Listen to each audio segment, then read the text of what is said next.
Hello, and welcome to the How2Exit podcast, where we introduce you to a world of small to medium business acquisitions and mergers. We interview business owners, industry leaders, authors, mentors, and other influencers with the sole intent to share with you what it looks like to buy or sell a business. Let's get rolling.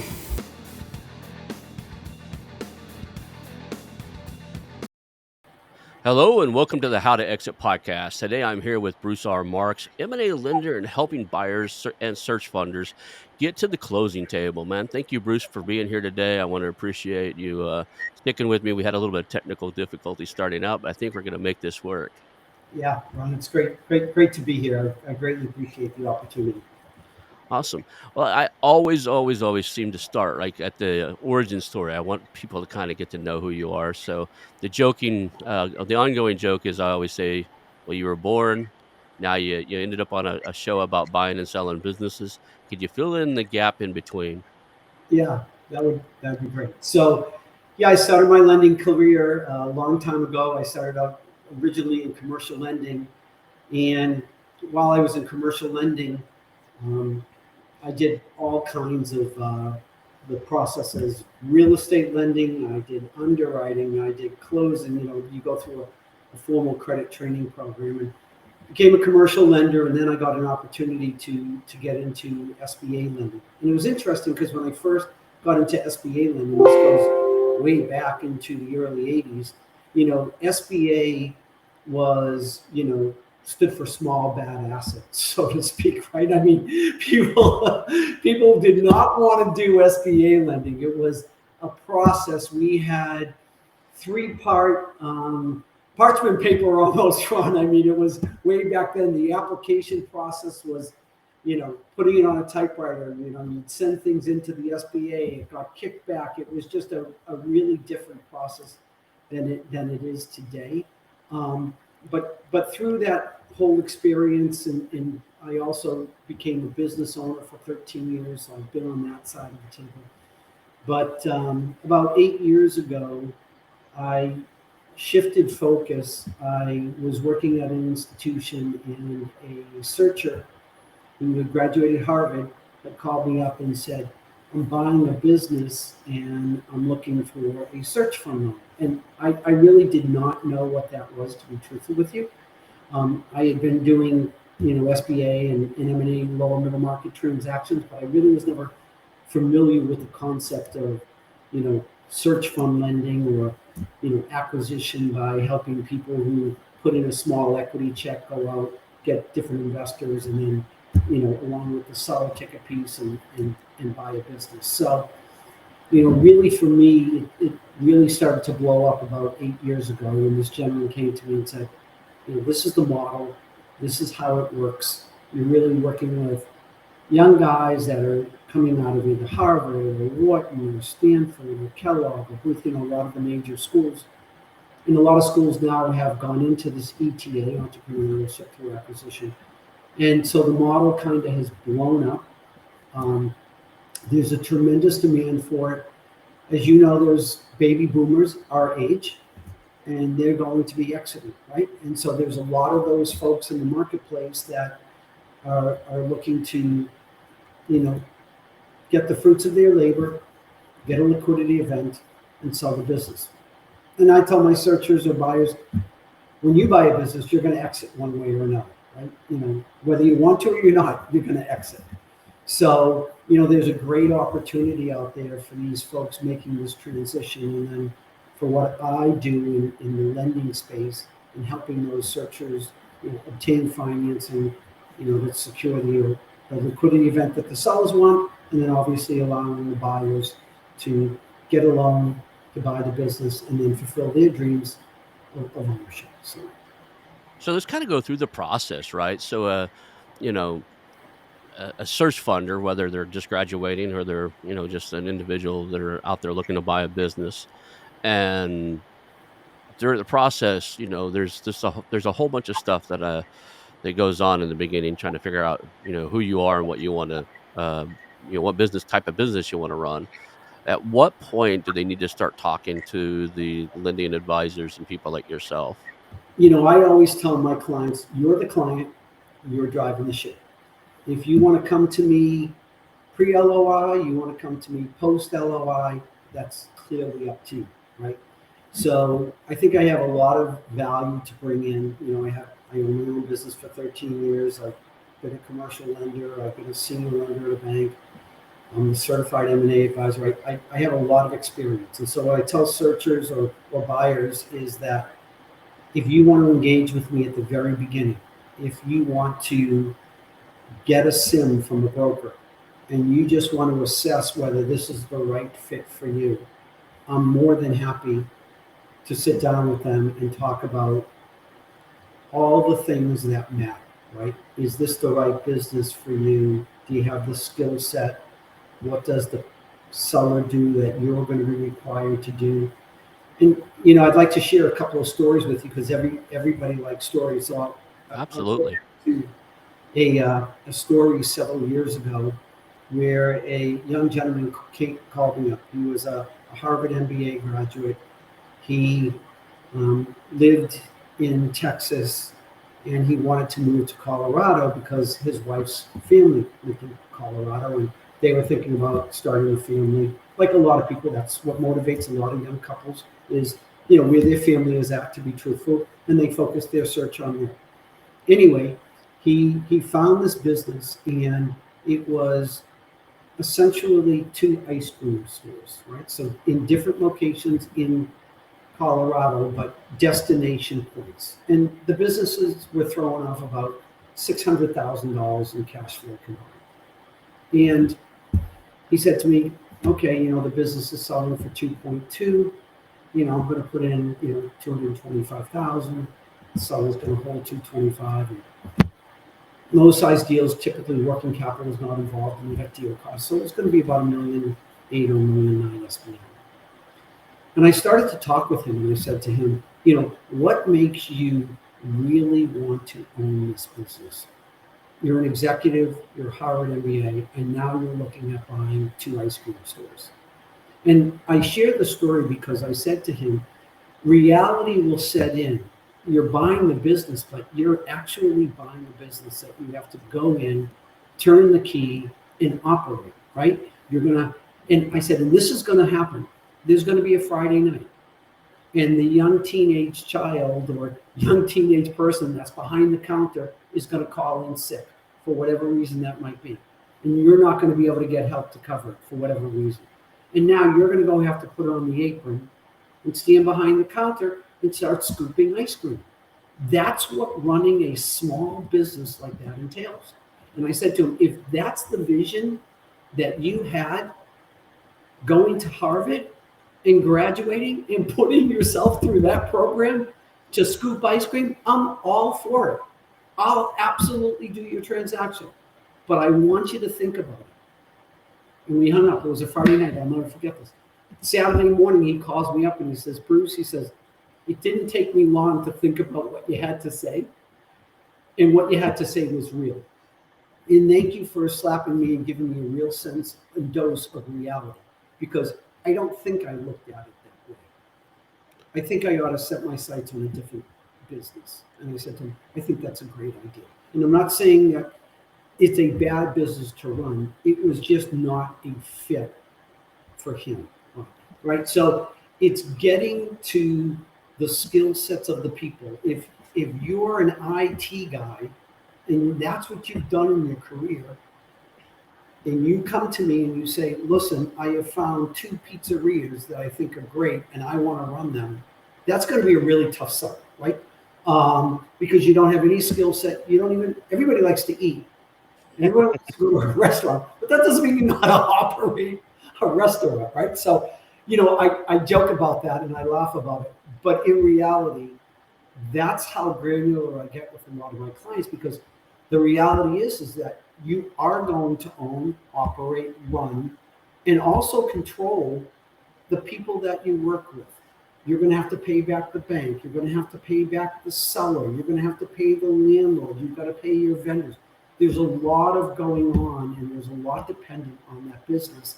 And I want to make sure when we find the right one, and I always talk about that one, it's a common saying that it is, in fact, the right one. I actually had a guest on here, the show, and he's talking about one of the transactions he tried to talk the guy out of, and he bought a kind of the executive type, used to go into board meetings, wear a three-piece suit to work every day, buys a moving company, and then tries to have move their staff meetings to like a boardroom setting, and everybody else showing up. These are ex-cons mostly, right? you know, nonviolent offenders because they're going into people's houses. But he had a large percentage of really roughneck type of guys working for him, and they just kind of ate him alive because he didn't know how to handle them. Outside of a boardroom. So the culture matters. So the Can I share a story with that? Because I think it's a pretty interesting but true scenario. So I recently closed a transaction for just a great gentleman, a Wharton MBA, but an older. mhm, He wasn't, in his 30s or 40s. He was older than that. And he had a great work experience, and he bought a business here in Florida, and he was in LOI. The deal was moving well. We approved the deal. The deal was in closing, and he called me up and he said, "Bruce, I don't live far from you. Um, I'm panicking about a situation. I'd like to come down and take you to lunch." So I said, "Great, great idea. Why don't we do that?" So we go to lunch, and we sit down and we're having our conversation. And he turns to me and he says, "I want to present a scenario to you, but I'd like you to put on your old consulting hat. I know you had a business as a corporate consultant for 13 years. I'd really love you to put on your corporate consulting hat." I said, "Okay, what's the situation?" He said, "When you look at me, I'm an African American male. I've got a great skill set. But the business that I'm buying, to your point, was in the services business. And the people that were the employees of this business did not look like him."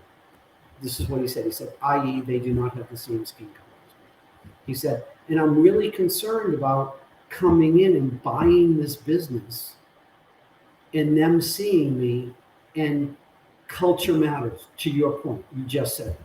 He said, I'm really fearful. What do I do?" I said, "I know exactly what you're going to do. And I'm going to tell you what you're going to do, and it's going to work out great." I said, "Here's what you're going to do.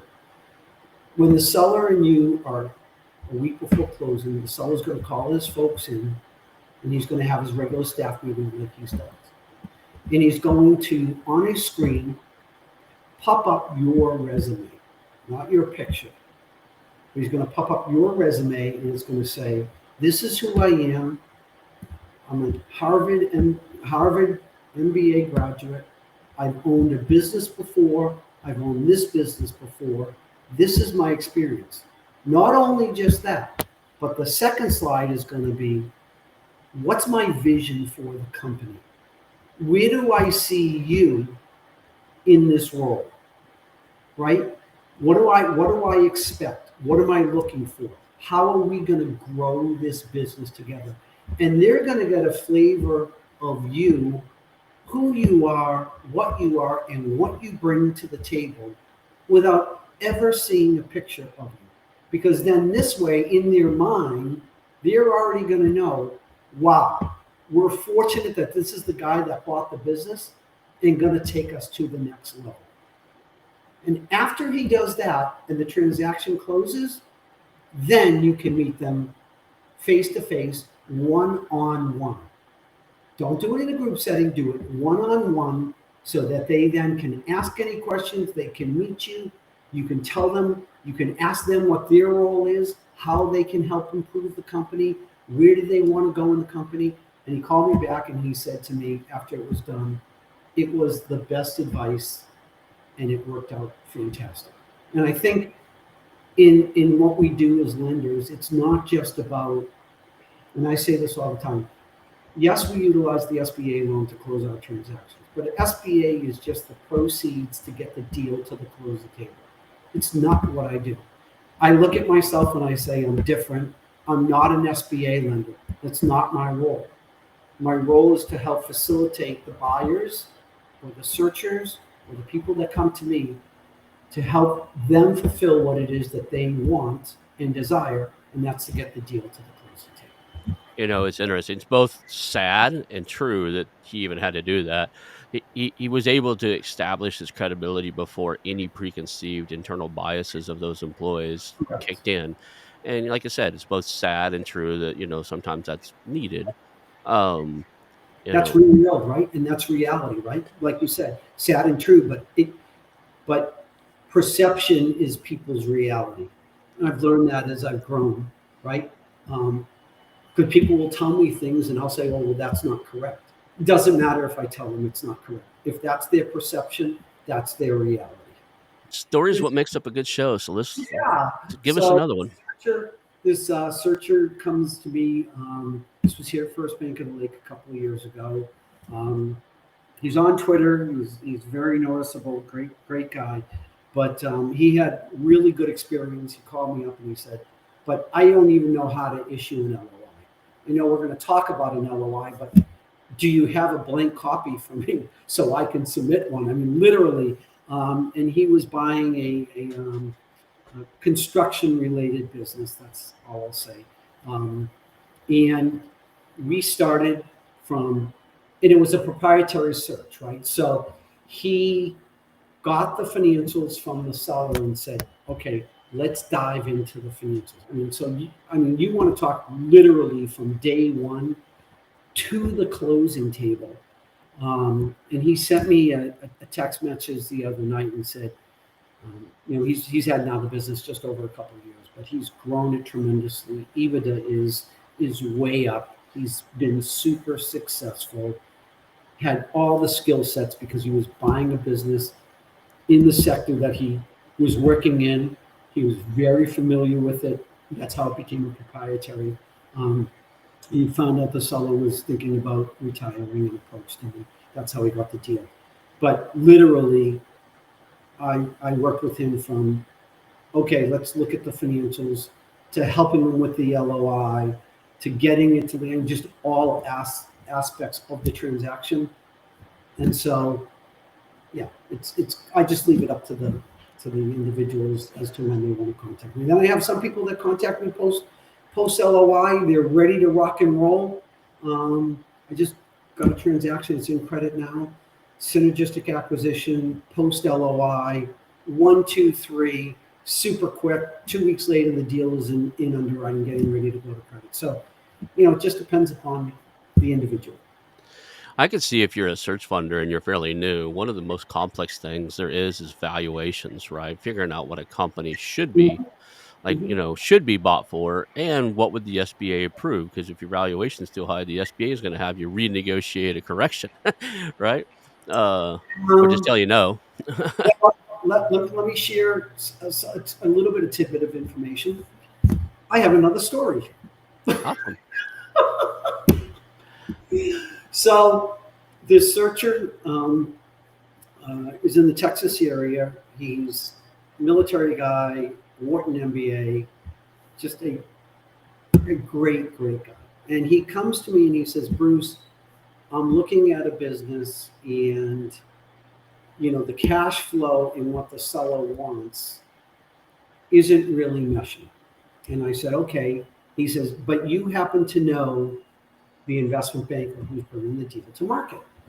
So I said, all right, who is it? He told me. I said, yeah, I know him very well. He said, I think it would be appropriate if you had a conversation with him. I said, I already know the deal because the investment banker came to me before we put it on the market to get my opinion. So the investment banker and the seller go through various rounds of interviews on who they're going to sell the business to. They end up narrowing it down to 3 people. Um, 2 of the 3 were looking for SBA financing to get the deal to the closing table. The third person was a synergistic acquirer who was not going to use SBA. He had a relationship with a commercial bank. He had a business. He could get a commercial loan to do the transaction. P.S. They move forward. They decide that they don't want to move forward with the synergistic acquirer, that they're going to choose between buyer A and buyer B. Buyer A and buyer B were both extremely well qualified. I was having conversations with both. But he said to me, listen, buyer A is who we really want to go with over buyer B. But buyer A, his price is $400,000 less than buyer B. Is there any way he could come up? Talking to your point in valuation. The business was just sub 880, okay, in EBITDA. They wanted 5.2 million for the business, right? So, you know, you go, okay, sub a million times five is 5 million. This is eight sub 880, and they want 5.2. And I Yeah, said to five and a him, half X. yeah. And in the space, I said, I don't know if it's going to appraise out, right? So I've gone through the training through NACFA for the certification for business valuations. I am not a certified for liability purposes from the bank's perspective. I'll leave it at that. But I said to him, he asked me because I have a relationship with the investment banker. He said, "What do you think, Bruce? What do you think?" And I said, "I don't think it's going to value out, but let's get a third party evaluator to do it and we'll see what happens." Anyway, we choose buyer A. My client comes to me. They go ahead, they agree to offer the $5.2 million. Valuation comes in at 4,760,000. Now, the SBA does allow a 10% differential in price. So if somebody was buying a business for 350, and that valuation came in at 5, you are okay. The only thing you have to do is you have to write a letter as the buyer to the SBA explaining to them why you are willing to spend, in this case, $350,000 more. It could be for the opportunity. It could be for you think you're going to scale it. You think you're going to build it much better. Whatever the case may be, the SBA does allow that. And that's what we did in this case, right? But you kind of get a sense. I mean, valuations are we look at there's 8 different factors, really the main factors. Like you'll look in a valuation book one and it will say, well, this is going to get between a 4 and 5 multiple. Well, Mhm. why is it 4 versus why is it 5? There's reasons, right? You know that. You're well experienced in the space. But I can sit down with the searcher and go, okay, let's talk about the factors and see why we think it's a 4 versus why we think it's a 5. I'll tell you a couple of other things. I'm a true believer in Warren Buffett and his saying, price is what you pay, value is what you get. I tweet it all the time. I quote it all the time. I work with it every time. If you're talking about $200,000 or $300,000 in valuation difference between a buyer and a seller and the opportunity cost of not getting that deal to the closing table, my feeling is doesn't matter. Because if you amortize $300,000 over 10 years, you're talking about $30,000 a year. If you can't take that business and grow it and make it your own and build it and scale it and all those things that go with buying an SMB, then that $30,000 shouldn't even be at play. It's just doesn't even register. Do it, move on. You get into a lot of emotional aspects between a buyer and a seller. I've had buyers literally say to me, "I'm not giving that guy $100,000 more," and I'm like, "For $10,000 a year, you're going to pass on that opportunity. You've been searching for 8 months, and for 10 grand a year, you're going to miss out on the opportunity." Doesn't make sense. I'll throw that back to you. Thoughts? My thought is ego gets in the way a lot, right? A lot of people think that even, I have my MBA. It's not from Wharton or Harvard or anything, but I've got one. And, they think once you get one, you think, okay, I know this business thing now. I've got this magical piece of paper. It says I do. And we're humans, right? A lot of people miss that concept. You gotta remember as you're going through these deals and processing things, are you allowing your ego to get in the way or your logic, right? Um, I think you should use a little bit of both. If you gotta have the confidence to get the job done, but you really ought to base the thing on your logic. And a lot of people have a bad problem with separating the two, right? That when somebody says I won't pay another 100 grand for that, for a business that I'm going to own for 30 years or 15 years, a lot of these guys are buying for the long term. Um, Unless it's pushing it, on day 1, like your overvaluation anyway, or, there's cases I could get it where there's cases, but in most cases, it's probably your ego, right? And a lot of times, if the seller's asking for more money at the last second or something like that, a lot of times it's not the money he's after, right? It's a reluctance to sell because he doesn't know what to do next. It's there's something he found some flaw in your plan or something he doesn't believe in, and he just doesn't want you to be the buyer, and you need to get. It's not that it's that's not the end of the road. It's an obstacle. You got to figure out, okay, how come this comes up now? But my Yeah, but response to that is, I mean, we can get into conversations about valuation. We can get into conversation. I think that, and I tell searchers and buyers this all the time, is if we're having a conversation and it's a topic that I don't understand, that's going to be a rule. Just because at some point, after all these years of doing it, you've seen it all, right? So, the expression, oh, I wish I knew then what I know now. Well, you couldn't know then what you know now. You haven't lived it, right? So, experience is a great teacher. Going through all of these, seeing all these businesses, I have a saying, I've got a lot of saying. My favorite one is today, you're the best at what it is you do, but tomorrow you'll be even better. And that's what happens with experience, right? You learn something new every day. Um, Maybe that doesn't apply to a baseball player who's now 39 and older in his career, but but in our world and what it is that we do, yeah, today you're the best at what it is you do, but tomorrow you'll be even better, right? So it's giving that experience to these buyers and searchers, and look at that's what I do every day, all day. on that topic, what's one thing you know now you wish you'd have known 10, 15 years ago?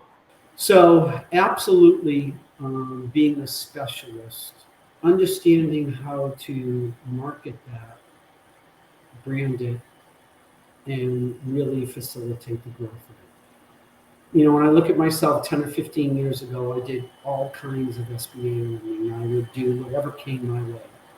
Today, I do one thing. So I look at it like you have the DO, and then you have the MD, and then you have the neurologist, right? And they're all sitting in the room. Well, who's the guy making the most? Everybody knows the answer to that question, right? So I think and I share that with the folks at my bank that I'm a team lead, and I've got several people that report to me. And I share that with them. I say, get ahead of the curve. It's the one thing that I wish I knew then that I know now is if you can specialize in something and you can become an expert at it, people will come to you. And that's the one thing. And I think that goes for the search funders too. There's a lot of guys. I just talked to somebody yesterday who, when I asked what they're looking for, and I was like, "Yeah, I don't know yet. I'm just going to market to a bunch of people and then see what sticks." And I was like, "Yeah, that works, but it's difficult, right? If you can figure out that you want, and I'm going through this now. I go through phases, right? I was evaluating coffee shops for the first 2 or 3 months because I thought I really wanted to be in them, and learned that I don't. But once you figure that out, you can actually put the word out there and say, I'm looking for X. It needs to look like Y, and I want to buy it by Z. And if really put that out there and you really, market that, deals will come to you, especially after you learn the industry, you specialize in it. I mean, we did it the last year with marketing agencies, and we were doing a marketing agency roll up, and we built a communication channel that enabled us to evaluate over 200 marketing agencies in less than 200 days. And we take quite a few of them to the LOI stage and start due diligence. So, and that's just because we knew exactly what we were looking for. We were able to articulate that. And then we were also able to simply articulate our value add, what happens when they work with us. That's right. Right. Right. And, I always goof around and tell these guys, these search funders and stuff, you are who Google says you are. So Yeah, reputation is earned, right? I yeah. mean, and to that point, I look at where I am today in my life cycle, and we all hope to get to that point where we're all, have financial stability, right? That's the ultimate goal, and we can do the things that we want to do, and we can look in the mirror and say that we've grown a business or we've built a business and we've been successful, right? That's the bet. And I think at this point in time, when I look at it and I say to myself, the opportunities of the past 7 or 8 years, now that I am an expert in this space and what it's allowed me to do, and not so much for me, but for the people that I work with, right? Because you and I talked, it's different when you get up in the morning and you don't have to go to work versus having to go to work, right? It's a little bit different mindset. And I strive to be better each and every day so I can help people accomplish what it is that they want to do. What they want to do. There's a ton of, like we talked about, there's a ton of baby boomers exiting, and this next generation needs to come up and be able to facilitate those acquisitions and keep those businesses alive. And, it's my passion.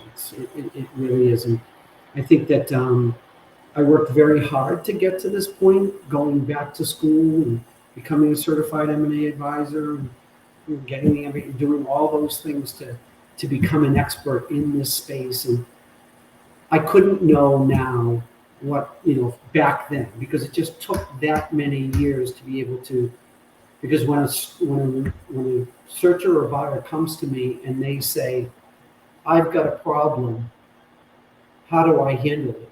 I have to know, right? I have to set myself apart from the person who just says, oh yeah, I'm an SBA lender. Like I said, I do not look at myself as an SBA lender. I just, SBA is the funding tool we get, that we use to get the deal to the closing table. See, on the last couple of shows I recorded, I purposely sent us down a rabbit hole, and it was the funnest thing I did. The for you guys out there listening in listening land, the one of them was asked the guy what's the coolest thing he's working on. He's buying $1 million car and turning it into or almost $1 million car and turning it into a profit center for his business. And the next guy I asked, what's the craziest thing he ever built, in his company, and it's giant rideable unicorn rocking horse things, like because he does casting. So I'm gonna take us down a rabbit hole now. What's the craziest thing you've ever funded or help get funded as an acquisition that you just like story Yeah. time, man? Yeah. So, um, interesting story. This young lady is in New York. She lives in a very high-rise apartment, and she lost her job. And she was talking with the neighbor, and the neighbor said to her, "Well, you know, can I, impose upon you to walk Rocky twice a day?" She said, "It's hard for me to get back from where I am in my job to get to the dog.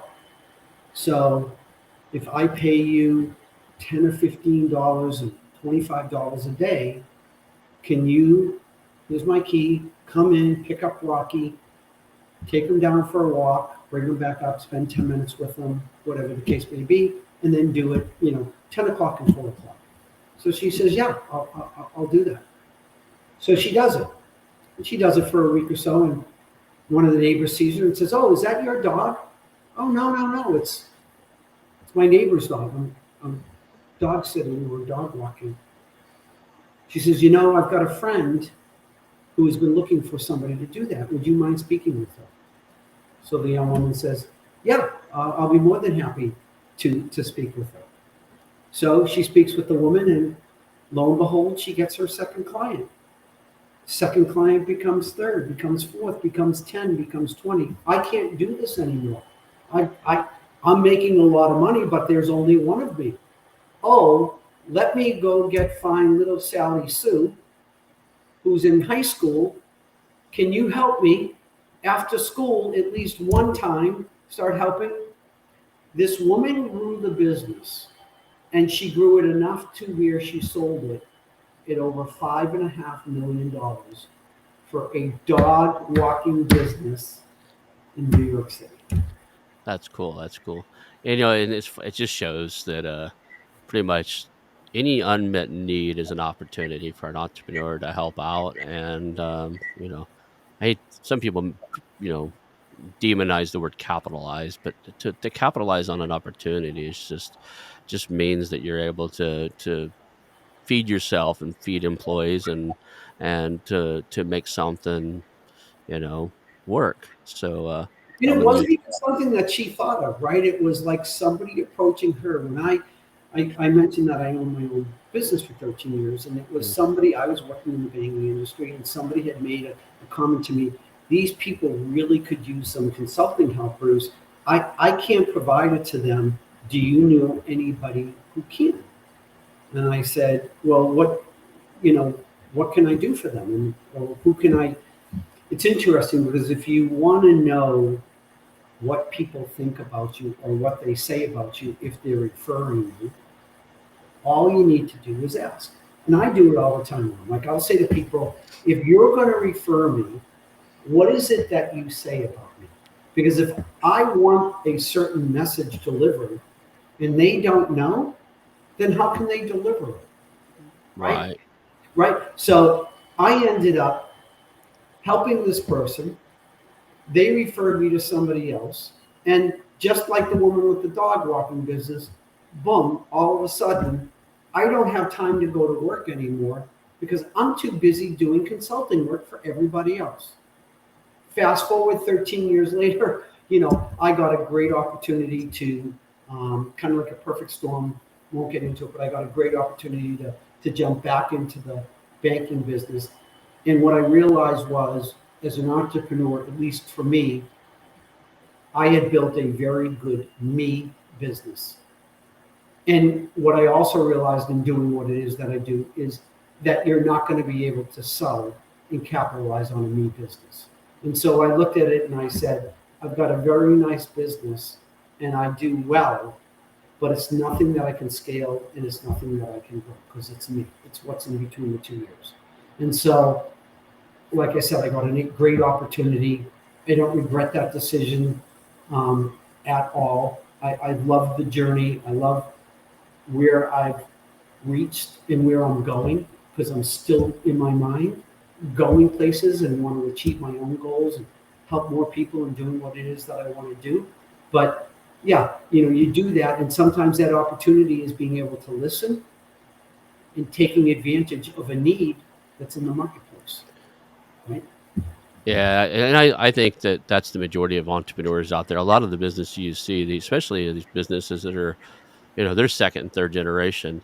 You know, I would bet more often than not, and I've seen this firsthand.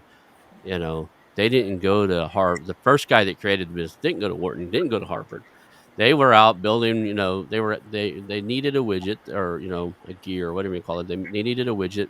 They figured out how to make it. Somebody else seen that they made that really nicely and asked them to make them one. The next Right. thing you know, they're turning out, widgets and trying to figure out how to send out invoices. So when these search funders go out and they start looking at these business things, like their books are horrible. It's like, yeah, nobody ever went to none of their, none of their team have ever been to your school. None of Right. them have ever been taught what it's supposed to look like. Don't totally discredit that. Can you fix it? Right. But Right. I call them accidental entrepreneurs, and most of the people are like, I would say my first business that I, not my first one because I've been an entrepreneur since I was a kid. My first business I did out of pure frustration and anger. I tried to go work for my dad. He told me no. So I grabbed a push mower and pushed it 5 miles into town and started mowing lawns because he told Yeah. me I wasn't old enough or tough enough to work for him. I was like, I'll show you. Um, you know, and then, I had a job ever since, or a work, had a business or a job or something. But, one of the bigger businesses that I had that did pretty well was, um, you know, I was stationed somewhere, did a part-time job. Next thing I know, like I did something for somebody, they paid me, they insisted upon paying me. Then they told their friends I knew how to do it. Like it was in the computer repair and networking type of space. And next thing I know, I'm churning out, so much work. I got a couple of friends of mine helping me do it. Yep. Yep. So, That's great. and that's the way a lot of it happens. So, um, not unheard of. Uh, the real trick is when it comes time to exit, you have to do one of two things. You have to get people that know that and they're willing to take on that conversion themselves, which is rare. A lot of us guys, especially me at my age, I just turned 50. I'm not looking to buy another job. I want something fairly well running and systems and processes and team members in place before I even look. But there are buyers out there that are willing to be the operator for a while and to create that. And there's a huge value. Don't pass it up. Just because I don't want to do it doesn't mean somebody shouldn't. Because there's a Well, a lot huge. of searchers that I speak with, they'll create these websites, right, and it will say to, you know, buy a business and operate it and run it. Mm-hmm. And after a couple of years, then they come and they have a change of what it is that they want to do. So then they'll say, well, now I want to buy a business and I want to put a manager in place and I want to sit back. And I was speaking with a searcher this morning, and that was his model. He said, I've bought a couple of businesses, I've run them, I've worked hard, they're cash flowing, and now I want to, put somebody in place to kind of just monitor them, and I'll be there, but I don't want to go in every day, right? Because life happens, right? People's kids get older.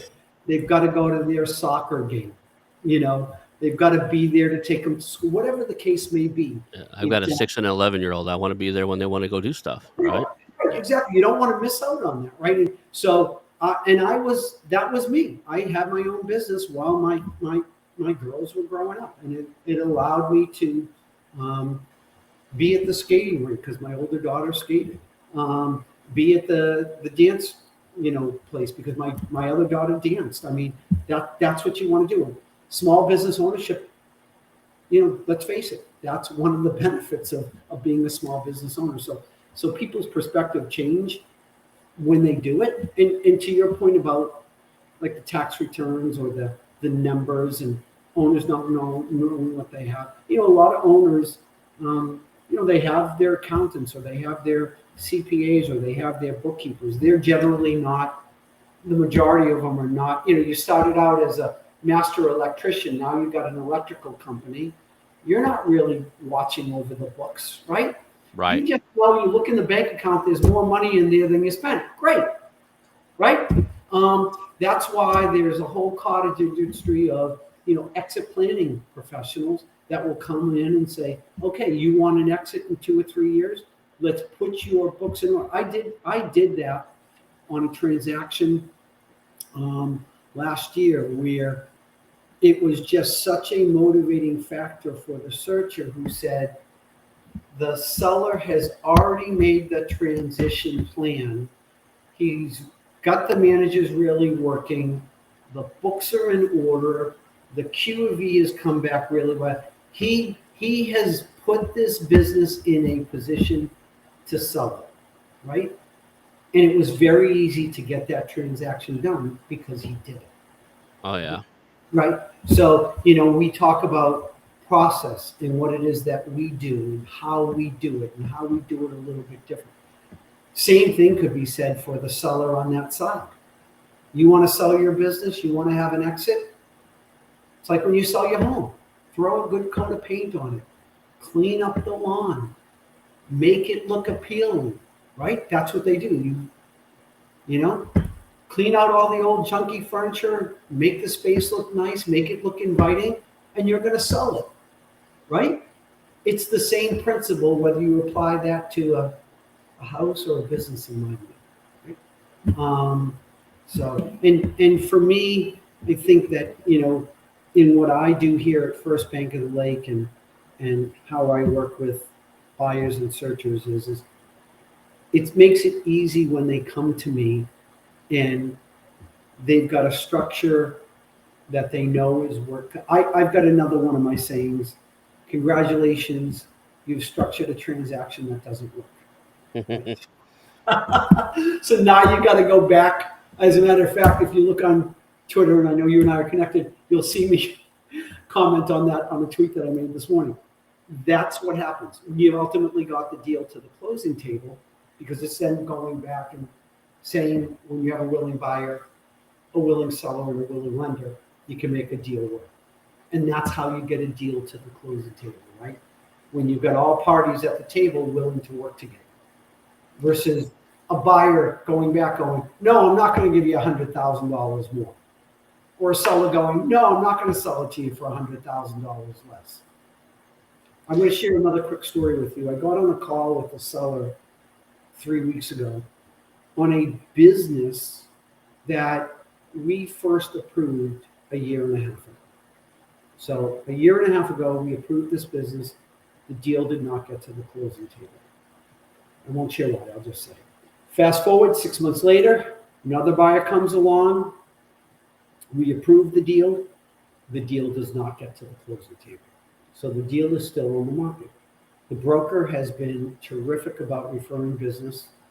He knows we understand it. It's a little bit of a complicated business. So finally, the broker and I decided, let's have a conversation with the seller. Let's talk with him and find out what's the issue. He had an offer for a prospect that I'm working with. It wasn't the price that he wanted. And I got on the phone with the seller and I said to him, look it, can you tell me why you're selling the business? Talk to me. You've got a great business. I maybe don't understand why you're selling it. Can you just the emotional part of it, why you're selling it? So he goes on to talk about his wife and his family situation, really what his goals and desires are, and that the money at the end doesn't mean as much to him. And I said to him, I don't like to disagree with you. However, I've there's an offer on the table. It's $200,000 less than your asking price, and you've said no. So the purpose of my call with you is, I hear you saying one thing, but in reality, it is meaningful because you're not selling the business and you've waited a year and a half to make it happen. So can you shed some further light on it for me? Because after you pay the broker and after you pay the taxes, what's the net effect of a couple $100,000? You know, you've been there, done that. It's not a lot of money. So I said to him, and you're making $1.5 million each year. So I just drilled down to the emotion. The next day I get a call from the buyer, they accepted my offer. And I think it was just sitting down with and we were doing a face-to-face one-on-one, just kind of like you and I are doing now, although it wasn't a podcast, but it was real, right? It Mm-hmm. was real conversation about the why. And at the end of the day, maybe it was an ego thing to your point that you made before, but I just got him to realize there's an opportunity cost if you wait another 6 months. That $200,000 is not going to be as much as the $200,000 today. It just didn't make sense to me, and now we're potentially, and it's a big transaction. I mean, it's a $6.3 million deal, so it's not like $1 million transaction. It's a good sized transaction with a good amount of EBITDA, of a terrific business that this guy has built. But that's the process, getting the deal to the closing table. And it happens a lot, actually. A lot of times people don't even understand why they throw a monkey wrench in the end, and it has to do a lot of things. They're reluctant to sell because they don't know what they're going to do next. Like you mentioned, it was there's wife and other stuff going on. A lot of times there's outside influences that make you want to sell, but you don't really want to. I was looking at a company and I asked him why the guy is selling. He's like, well, my wife got transferred, 90 miles over, and she wants to buy a house close to there. And I was like, okay, what do you want? And he goes, I kind of want to buy a house in the middle and keep my business. Right. I don't want to, like, I'm not driving 90 miles, but I'll drive 45 miles a day if that's what it Sure. takes to run it. Yeah. Right. But Yeah. she doesn't want to do that. And I was like, okay, well, it sounds like you need to have another conversation with your wife before we do this, because you're going to sell this business and really be really, really wish you hadn't. A lot of people think Well, they can that's just, not going to get to the closing table. Or yeah. he's going to realize right before the closing that, and I had a deal that just exactly happened. It was a transaction for a guy who was buying a business. The wife knew the family. It was, I want to move back to the Washington, Delaware area. That's where my wife's family are. They found out this business was for sale. The husband went in. We approved the deal. The deal is in closing. And I'm asking, well, where's the purchase agreement? Where's the purchase agreement? Well, there's some sticking points. What sticking points? And then all of a sudden I get a call a week later, the deal's not happening. Why? Seller is backed out, right? And you've got deal costs at that point that are real, right? You've got Q of E, you've got attorney, the seller's got the attorney, you've got diligence, they moved. Right, we're 2 weeks away from closing. They rented an. I mean, there's real life and real money when those deals break up. When a Hmm. seller realizes, I literally have, unfortunately, a dozen of those stories. a dozen of those stories where you have deals in closing, and then right 2 weeks before they break up. And it's a conversation that I have with all my buyers and searchers. Let's talk about why the seller is selling. What does he know that you don't know, right? I want to know the reason. I don't want to hear that the guy is 42 and he's tired of making $1 million. That's a real red flag for me, right? Like, I don't know if you're tired of making a million. I don't know anybody that's 42 tired of making $1 million, to be truthful with you. I just don't. Um, Problem is what happens on those deals is they're 42, they may be tired of the business, and they realize they're clearing, of $1 million a year. They think, well, I'm selling this company for, 3.5x, EBITDA or whatever. So I'm getting $4 or $5 million off this thing, but that it clicks in it in 4 years. If they continue to pay themselves the way they're capable of paying themselves now, it's 4 years that money's gone. And then what? and then Right. what? Yeah, And yeah. some of them click in the realization that, there's a little bit of luck in this game. So just because you created $1 million EBITDA business before doesn't mean the next one you're going to create is that, Yeah, right?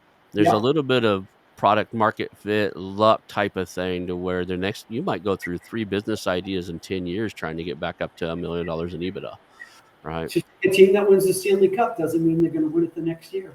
The team that wins the World Series is not going to make it the next year, right? It's Yep. hard to repeat, right? I've seen it. I've got stories of that where people have expanded. They had one operation, they expanded, it didn't work out well. Lost the. It's just that's just everyday occurrence, right? I mean, it's just Mhm.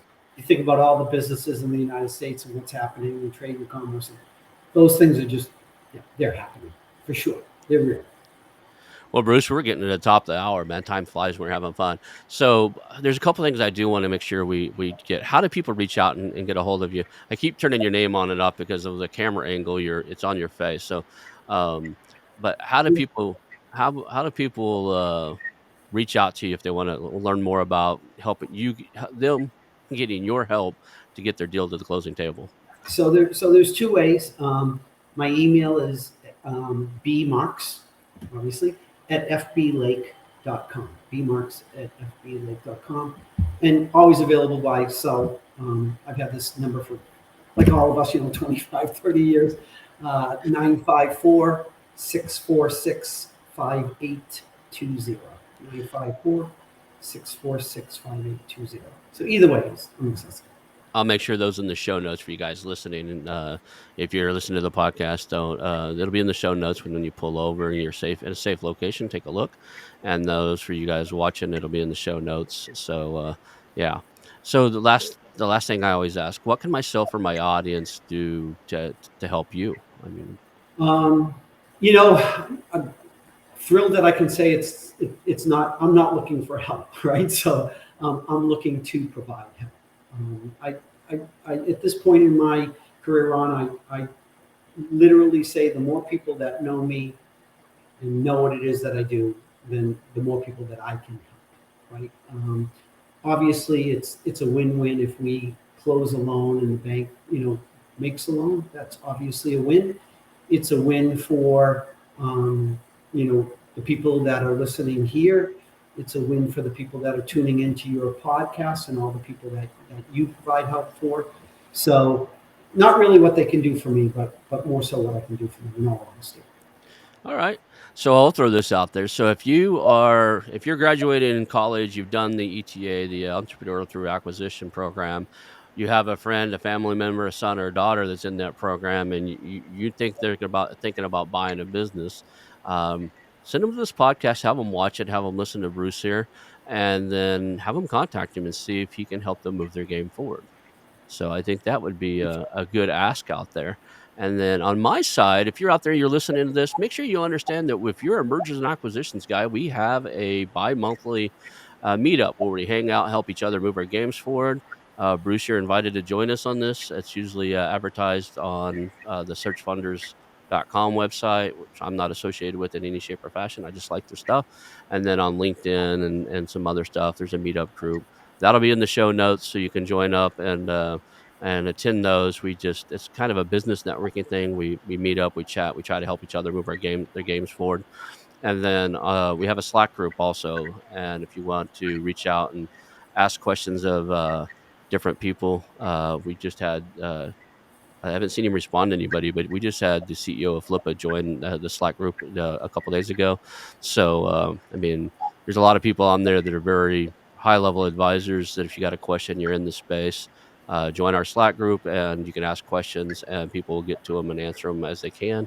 And that's in the show notes also. But I want to thank you, Bruce, for being on the show.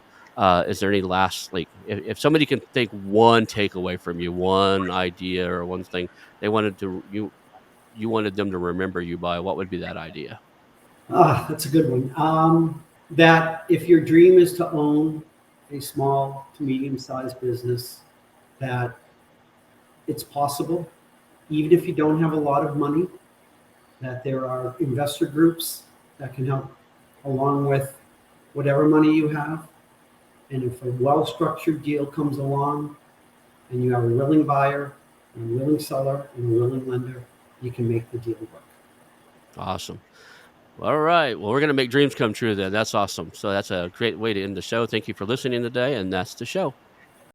Hey, it's your host, Ronald Skelton. I want to thank you personally for watching the show today and invite you to call our new hotline, 918-641-4150.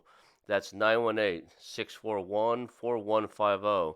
Call us and tell us about our show, ask questions, suggest a guest, or even tell me about a business you have for sale, and we'll reach back out to you. Again, that number is 918-641-4150. Call our hotline, leave us some information. Thank you. The Investors and Entrepreneurs Professional Mastermind. The Investors and Entrepreneurs Professional Mastermind combines the traditional peer-to-peer mastermind introduced first in Napoleon Hill's famous book, Think and Grow Rich, with accountability partnering, where your peers help you ensure that you set goals, take actions, and get results. If you want to scale, blow past roadblocks, and achieve success faster than you might think is possible, I suggest you take a visit over to TIEPM.com. That's TIEPM.com and check out the Investors and Entrepreneurs Professional Mastermind.